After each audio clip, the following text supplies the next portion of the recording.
우리에게 주시는 말씀 보도록 하겠습니다. 구약전서 룻기 1장, 구약전서 룻기 1장 보시겠습니다.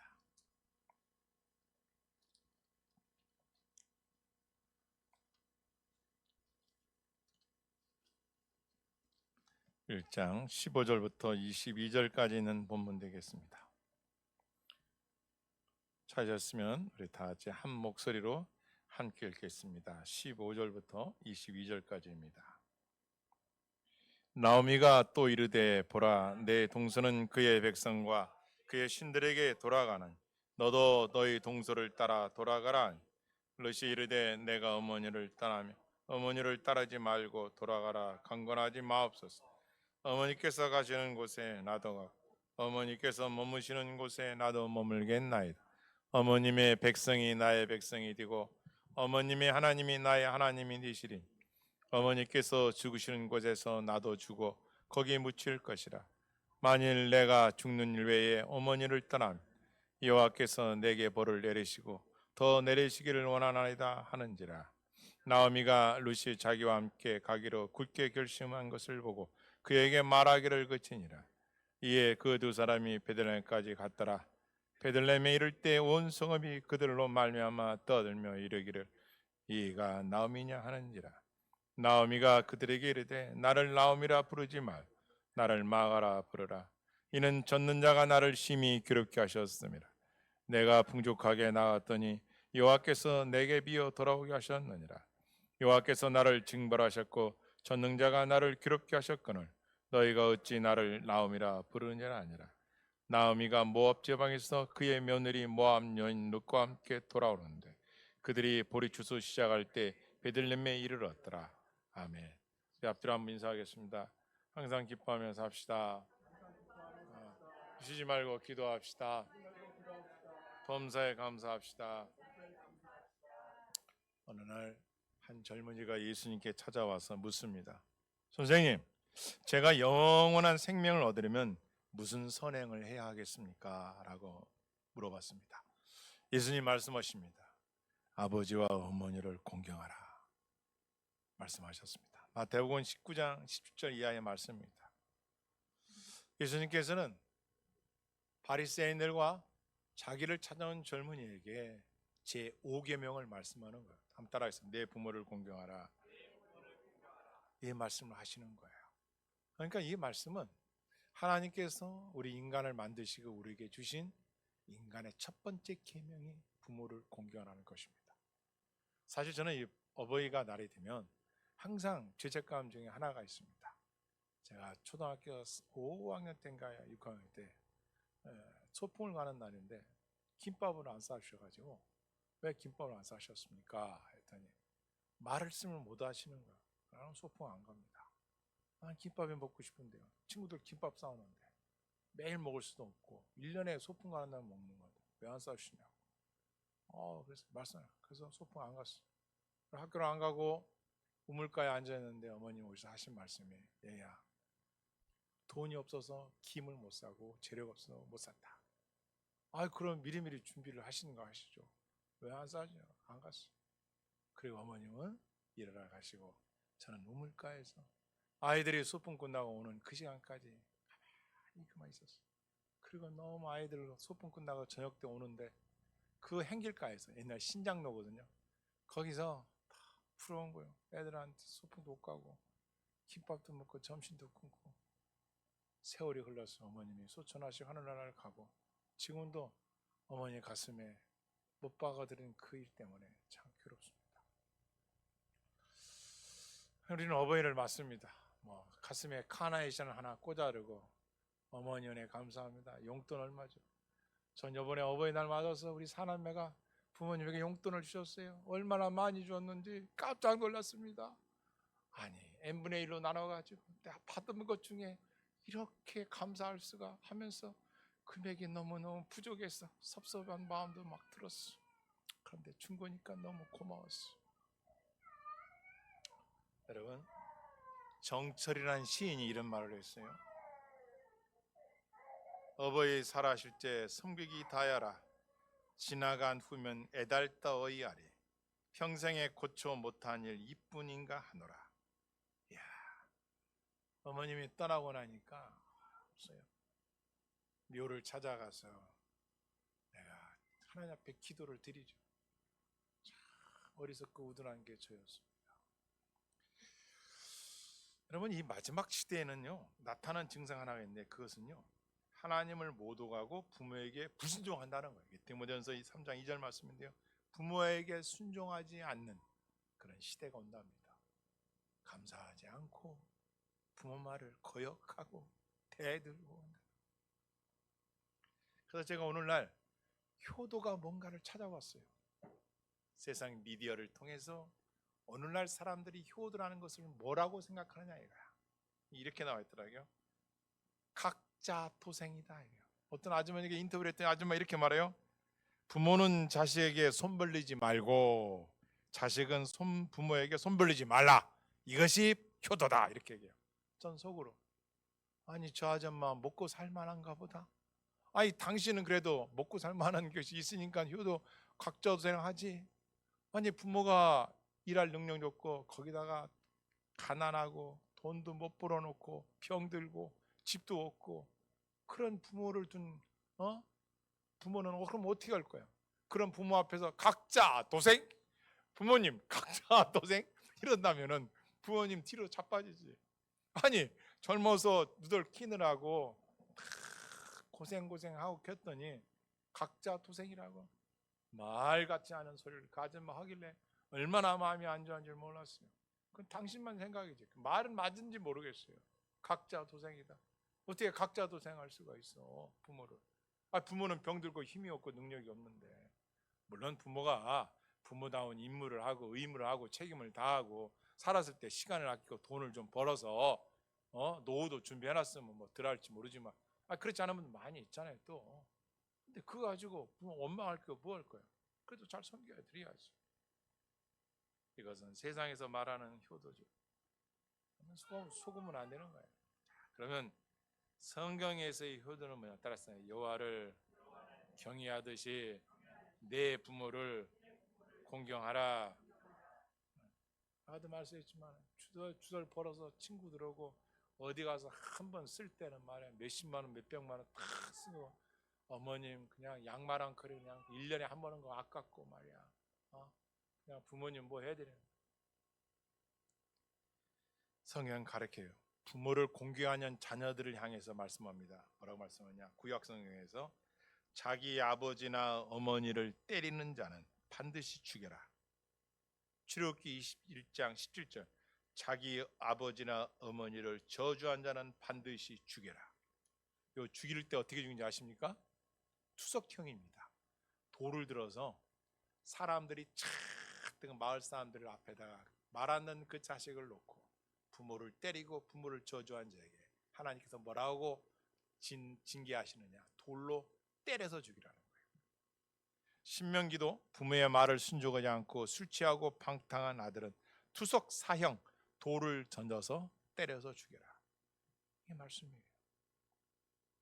이 부모에게 거역하는 것을 우상 숭배 다음으로 가장 무섭게 내린 벌이 이 불효의 죄입니다. 그래서 성경 디모데서 5장 8절 말씀에 불효의 죄는 하나님의 계명을 저버리는 것이다.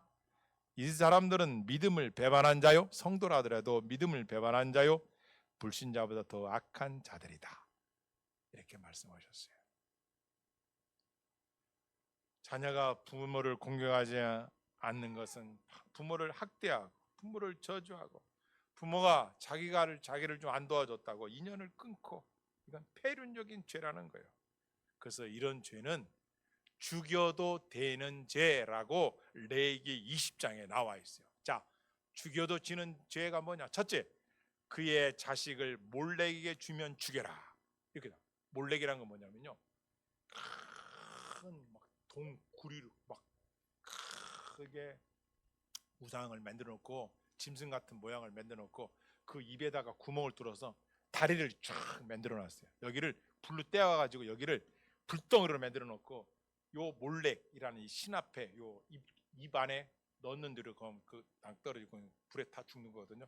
거기를 구약 시대에 몰렉을 믿던 나라에서 자기 자식이 왕도 자기 아들을 걷게 해요. 그러면 이 뜨거운 그 철판 위를 걸어가서 태워서 죽이는 몰렉 신에게 하나님 이걸 보시고 죽이라는 거예요. 왜 그렇게 한지 아십니까? 옛날에는 그렇게 어린 아이들을 죽여서 드리면은 무슨 태평생대가 오고 잘 되는 줄 알고 잘못된 우상을 섬겨드려요. 그래서 우상 섬기는 하나님이 최고로 싫어하는 거예요. 왜? 우상은 말도 못해요. 입이 있어도 말도, 귀가 있어도 듣지도 못해요. 눈이 있어 보지도 못하는 우상과 어떻게 천지창조하시는 하나님과 동등한 자리에 놓느냐 이게. 그래서 우상 숭배하면 3, 4대가 어렵다는 거예요. 멸망이야 멸망. 나라도 멸망, 개인도 멸망, 국가도 멸망이야. 우상 섬기면 그건 마귀에게 속는 거예요. 하지 말라는. 두 번째, 접신한 자 박수 무당을 음란하게 따른 자에게 내가 진노의 백성에게 끊으리라. 무당 하지 말라는, 속인다는. 세 번째, 만일 누구든지 자기 아버지나 어머니를 저주한 자는 반드시 죽여라는 거예요. 그리고 자기 부모를 저주하는 자에게는 그 저주가 그에게로 돌아가리라. 네 번째, 이것도 무서운 죄입니다. 남의 아내와 간음하는 자 죽여라. 아버지의 아내와 동침하는 자 죽여라. 며느리와 동침한 자 죽여라. 동성애자 죽여라. 짐승과 교합한 자 죽여라. 이게 너무 많아가지고 집에 가서 레위기 20장 한번 읽어보세요.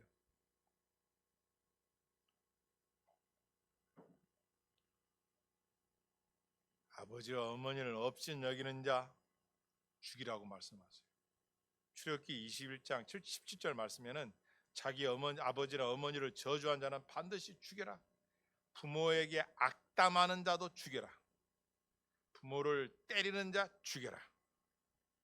부모의 뜻을 거역하는 자 죽여라. 도둑질이나 돈 때문에 부모를 버리는 자, 이것은 죽이란 말이 없고 이렇게 돼 있어요. 그런 자들 내게 말합니다. 부모를 버리지 말라. 너의 부모가 빚이 졌거나 너의 부모가 어려움을 당했을 때 그런 부모를 부끄럽다고 버리지 말라는 거예요. 이렇게 말해요. 그러면 이렇게 엄하게 성경은 부모에 대해서 말씀하십니다. 한번 옆사람 인사할까요? 우리는 부모님의 권위를 지켜드려야 합니다. 그러나 어떤 중에 부모가 나를 버렸어요. 나는 고아예요. 부모가 이렇게 돼서 나는 고난의 세월을 살았어요. 우리 부모 지긋지긋합니다. 네, 아버지가 우리를 버리고 떠났어요. 엄마가 우리를 버리고 떠났어요. 지긋지긋합니다 라고 생각하시는 분도 있겠지만 성경은 뭐라고 하느냐, 내 부모를 공경하라는 거예요. 꽁이 있습니다. 꽁. 옛날 장원의 국가에서 보는 과거시험 합격한 자원급제하고 합격한 그 유생들을 불러서 뭐 하는지 아십니까? 이 관을 씌워주고 여기다가 꽁틀을 딱 꽂아줘요. 꽁틀. 이 꽁틀을 왜 꽂아주는지 아세요? 그래도 가끔 버스 타면 시골 마을에 버스 타면 이 꽁틀 꽂고 다니는 할아버지 볼 수 있을 거예요. 꽁은요 산에 불이 났잖아요. 그 새끼들이 지금 못 날라오고 있잖아요. 산에 불이 타고 있어요. 그럼 꽁 엄마가 어떻게 하는지 아세요? 꽁 아빠도 있지만 딱 꽁 새끼까지 타고 있단 말이에요. 여기를 그냥 다이빙에도 들어가가지고 같이 거기서 타 죽어요. 죽으면 죽었지 자식을 안 버려요. 이게 꽁이요, 꽁. 그래서 국가를 버리지 말아라. 왕에 대한 충성을 버리지 말아라. 백성에 대한 의무를 버리지 말아라 해서 꽁틀을 딱 꽂아주는 거예요. 짐승도 자기 새끼가 죽으려고 하니까 거기에 가서 죽으면 죽었지 안 떠나요. 여러분, 제가 어릴 때 닭을 키웠거든요. 병아리를 놓고 닭이 봄낮에 빽빽빽 와요. 독수리가 오잖아요. 대들어요. 엄마 닭이 독수리하고 뱀 싸워요. 자식을 그렇게 지키는 거예요. 부모에는 부모가 되지 않으면 몰라. 부모의 마음. 그럼 왜 하나님께서 이 땅에 부모를 줬느냐? 이거 에이전트 킹이라고 하는데 영어로 대리자라는 거예요. 부모가 돼 보면 하나님 마음을 안다. 부모가 돼 보면 자식이 다 내 마음 같으냐? 그래서 자식이 없는 걸 상팔자라고 했냐 그러시잖아요. 왜냐? 자식을 켜보면은 시옥이 내 마음대로 내 뜻대로 되는 게 아니야. 머리 컸다고 자기 고집, 자기 주장, 자기 의의, 자기 배운 거 부모가 좀 모른다고 없인 여기는 뿐만 아니야.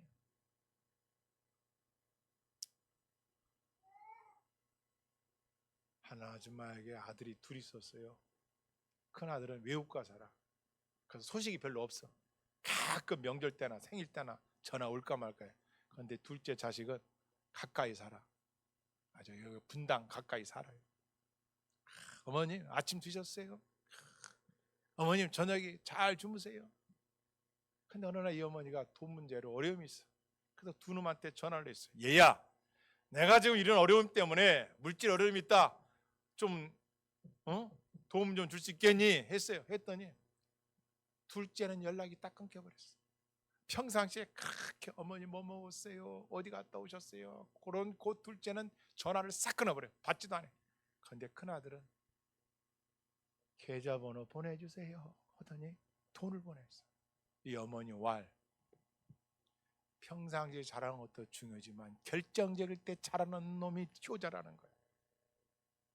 막상 돈 문제가 겹쳤을 때 나 먹고 살아야 돼. 아내하고 자식들이 있어서 못 도와줘. 아니라는 거야. 부모가 먼저지.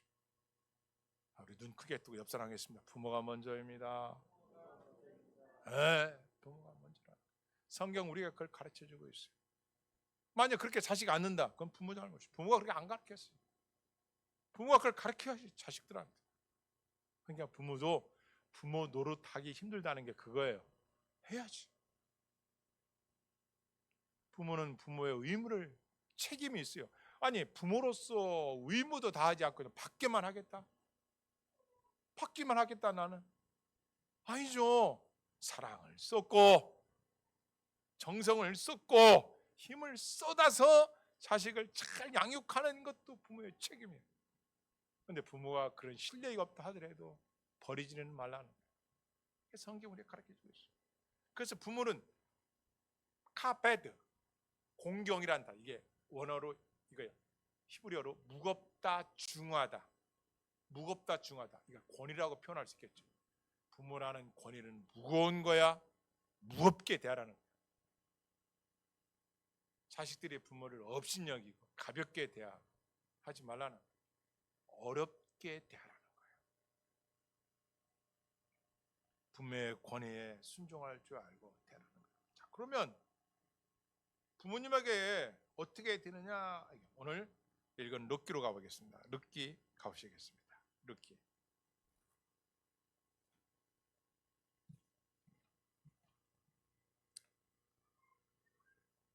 1장 15절 16절 1장 15절 16절 여러분이 한번 같이 읽겠습니다. 시작.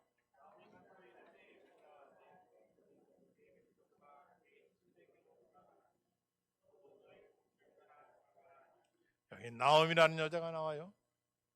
이분은 엘리멜렉이라는 아내였어요. 10여 년 전에 이분들의 고향이 예루살렘이었어요. 예루살렘에 살고 있는데 그 약속 땅에 살고 있는데 기근이 왔어요. 그러니까 어디로 갔느냐? 모압 땅이라는 땅으로 이사를 갔어요. 엘리멜렉이 나옴이라는 아내를 데리고 엘론과 기논이라는 두 아들을 데리고 이 네 식구가 예루살렘을 떠났어요. 그래서 모압 땅으로 가서 거기에 가 있는 거예요. 가서 성경 읽어보면 몇 해 뒤전에 엘리멜렉 남편이 죽습니다. 그리고 거기서 결혼해 모압 여자 2명을 더 결혼해서 자부까지도 얻었는데 아들들 엘론과 기론이 죽어요.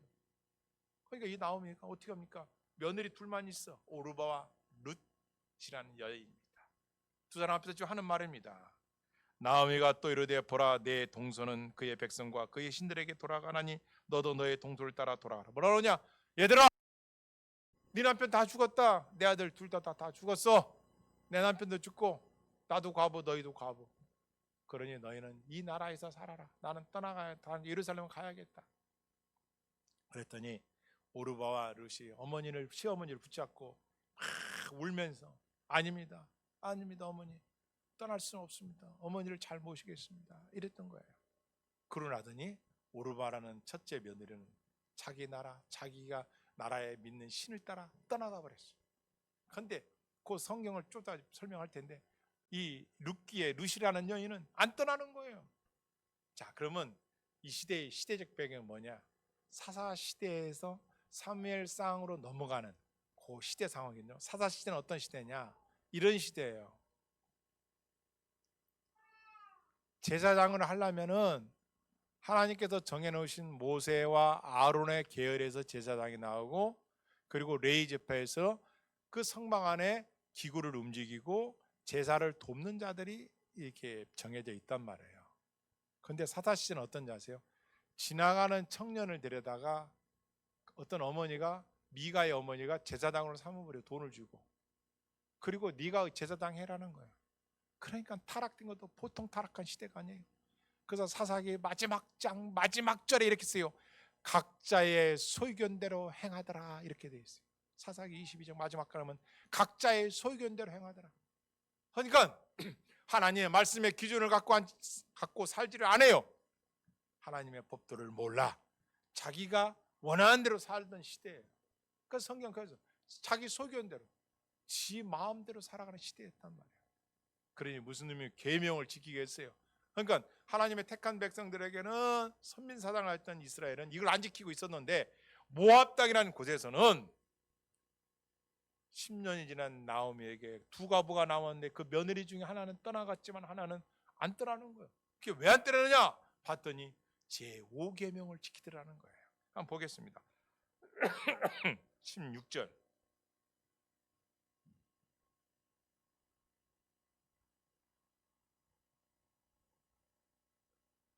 양랑한 목소리를 한번 들어보겠습니다. 룻기 1장 16절 말씀.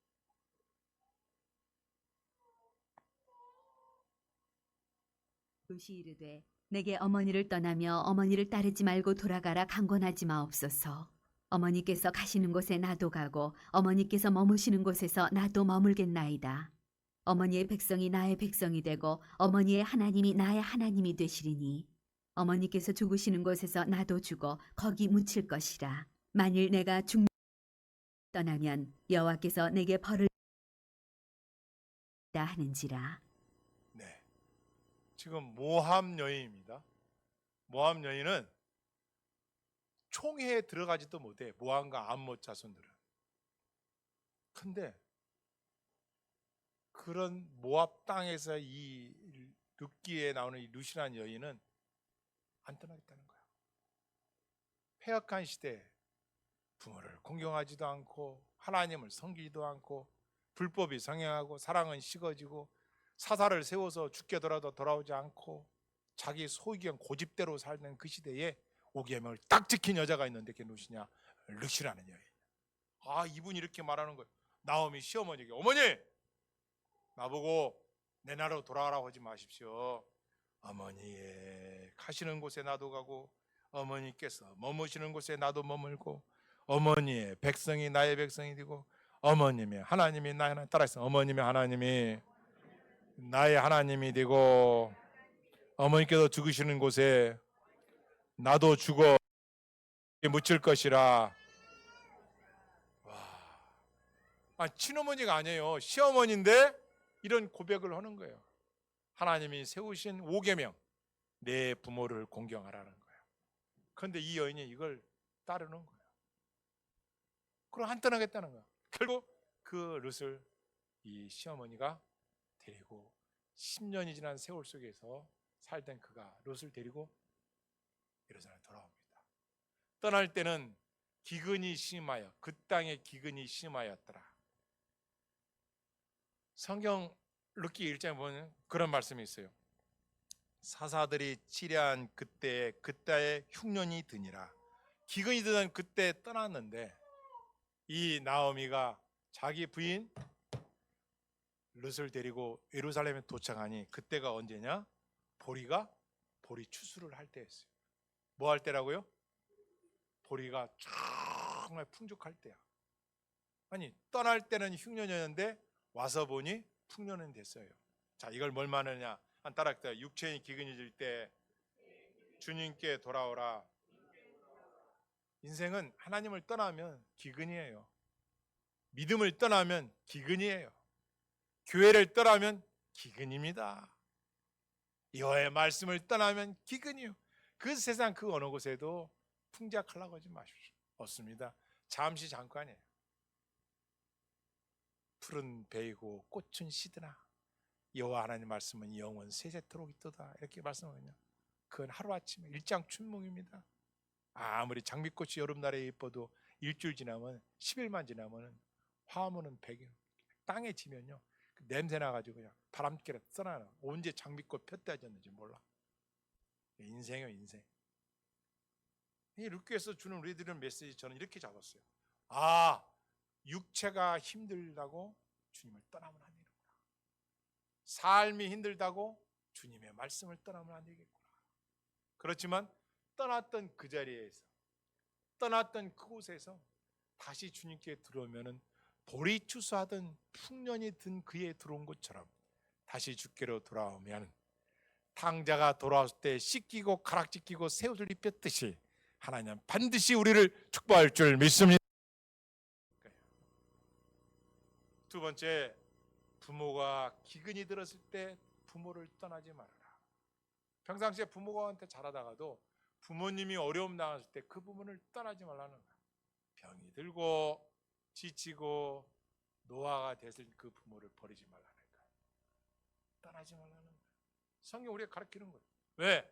만일 롯이 어머니에게 효도하지 않고 예루살렘에 함께 오지 않았다면 그 풍년의 맛을 보았겠어요? 하나님께서는 약속대로 하시는 걸 주다 나옵니다. 하나님 보고 주신 거예요. 그런 룻은 어떠한 선택을 했냐? 첫째, 이교 신앙을 버렸어요. 자기가 가졌던 모압에서의 신앙을 벗어버렸어요. 왜? 자기 어머니랑 살아보니 어머니가 믿는 하나님이 보통 하나님이 아닌 거를 알게 된 거예요. 그러니까 나오미도 모압 가서 신앙생활을 잘한 거죠. 그러니까 그 며느리가 그걸 보고 배웠을 거란 말이에요. 여러분과 내가 왜 신앙생활이 중요하냐? 자식들이나 이웃들에게 사위나 며느리에게 본이 되지 않으면 그렇기 때문에 신앙생활을 잘해야 돼. 그런데 이 롯은 이게도의 신앙을 벗어버렸어요. 두 번째, 자기의 신분과 장래를 벗어버리고 어머니를 선택했다는 거예요. 아니 자기 장래 모압 땅에서 얼마나 잘 될지 재가를 하고 어떻게 살을지 모르잖아요. 애들 낳고. 그런데 그걸 다 잃어버리고 어머니를 선택했다는 거. 이게 중요한 거예요. 부모를 버리지 않고 부모를 택했다는 거예요. 하나님은 이것에 대한 축복을 해주시는데요. 나중에 결론에 가서 보아스라는 땅 부자, 아주 풍년을 만난 그런 곡식을 많이 일구는 그런 그 지주 보아스를 만나서 결혼을 하게 하는 하나님의 복을 내리십니다. 결국 이 룻이 나오미와 예루살렘에 들어왔잖아요. 그러니까 먹고 살 게 없잖아요. 뭐가 있어요? 그러니까 룻이 어느 날 어머님 내가 나가서 먹을 것을 가지고 오겠습니다 해가지고 밖에 나가가지고 남의 밭에 가서 보리 이삭 떨어진 거. 성경에 보면 보리를 벨 때, 농작물을 벨 때 밭 가장자리건 베지 말라 했어요. 왜냐? 고아나 과부와 이방인들이 거기 배고플 때 와서 걷어가서 먹고 살 수 있도록 하나님이 그렇게 말씀하셨거든요. 그러니까 거기 가서 그 주워다가 빻아서 어머니가 밥을 해드려요. 하루 이틀이겠습니까? 계속. 그런데 그걸 가져간 땅이 어디냐? 보아스의 땅이에요. 그게. 근데 이 보아스가 바로 시아버지 죽은 엘리멜렉의 가까운 친척집에 있었어요. 그러니까 나중에 이 보아스가 이 얘기를 들어요. 야, 모압에서 온 롯이라는 여자가 며느리가 있는데 아니 그 어머니 나오미한테 그렇게 잘한다고 하더라. 이렇게 해서 이 보아스가 들었습니다. 어느 날 이 보아스하고 롯이 만나게 하나님 은혜로 섭리가 언제 만납니다. 아내를 사나보요. 왜? 기업 물을 자. 그 당시에 법은 뭐냐면 그 가족 자손 가문 중에서 형제가 일찍 죽어서 죽게 되면은 가까운 친척 중에서 기업을 잇도록 그리고 그 재산을 물려주기 위해서 기업을 계속 이어갈 수 있도록 한 법이 있었는데 바로 그 보아스가 그 법에 해당돼서 하게 됐어요. 물론 그 전에 이 보아스보다 더 가까운 친척이 있는데 그 사람이 모압 여인인 게 싫다는 거예요. 알지도 못하고 싫다 하니까 이게 보아스 때 온 거예요. 그래서 보아스랑 이 롯이 결혼합니다. 그리고 난 아들이 누구라고요? 나오미가 이렇게 말해요. 7 아들보다 귀하다. 그게 누구예요? 오벳. 오벳이 누구냐? 다윗의 아버지 이세, 이세의 아버지 오벳, 오벳의 아들 이세, 이세의 아들 다윗, 예루살렘의 2대왕 다윗의 할아버지예요. 그리고 이 모압 여인 롯이 바로 예수 그리스도의 족보에 올라갑니다. 하나님께서는 약속한 대로 그대로예요. 내 부모를 공경하라, 그러면 내가 땅에서 잘되고 장수하리라. 세상에 누가 거기서 다윗의 할아버지가 나올 줄 누가 알았어요? 그래서 거기서 오벳이 나오는 거예요.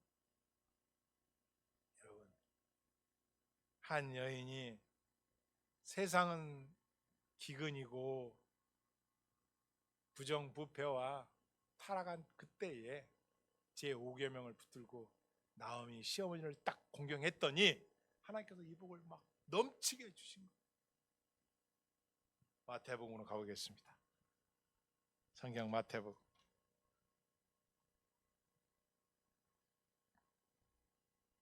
1장 1절부터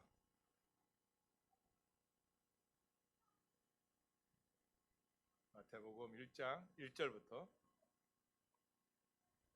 낭낭한 소리 듣겠습니다. 아브라함과 다윗의 자손 예수 그리스도의 계보라. 아브라함이 이삭을 낳고 이삭은 야곱을 낳고 야곱은 유다와 그의 형제들을 낳고 유다는 다말에게서 낳고 페레스는 헤스론을 낳고 헤스론은 람을 낳고 람은 아미나답을 낳고 아미나답은 나손을 낳고 나손은 살몬을 낳고 살몬은 라합에게서 보아스를 낳고 보아스는 루색에서 오벳을 낳고 오벳은 이새를 낳고 이새는 다윗 왕을 낳으니라. 다윗 여기 나오죠. 예수 그리스도의 족보에 이방 여인의 이름이 5명이 오르는데 여자 이름 5명이 오르는데 그 중에 이방 여인으로서 롯이 올라가 있는 거예요. 라합도 올라가 있고 기생 라합도 올라가고요. 그러니까 하나님은 뭘 보느냐? 그 사람의 신분이나 외모 아니에요. 그 사람의 중심에 여호와의 말씀이 있느냐 이거예요. 그의 마음속에 하나님의 계명을 갖고 사느냐 이거예요. 그 사람을 축복하시는 거예요.